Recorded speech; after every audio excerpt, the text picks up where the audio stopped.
The only song for me. I'm going to read you Evensong by Sun Sun Lwin.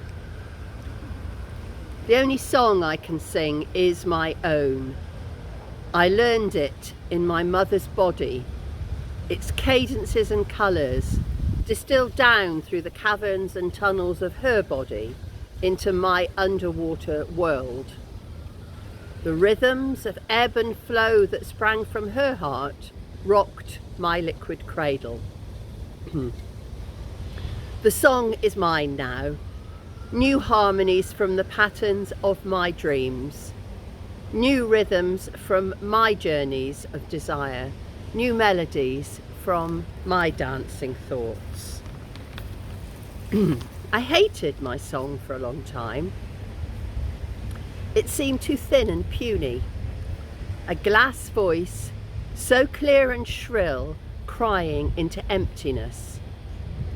I wanted the full-bodied tones of other tunes, rich and round and ruby red like wine. So I hid my song and buried my tongue in other melodies. I forgot my song so many times, and when I remembered that I had one, I could not easily find it.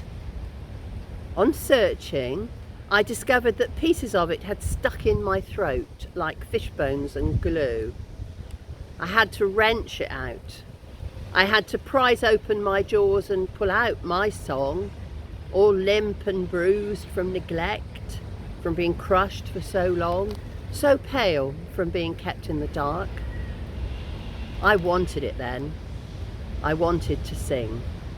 I was tired of other voices. I unfolded it and opened it out. It fell into shape, filling out each day a little more, until it spread across my life into every corner from edge to edge. I sing my song every day now, and at night I sing it in my dreams.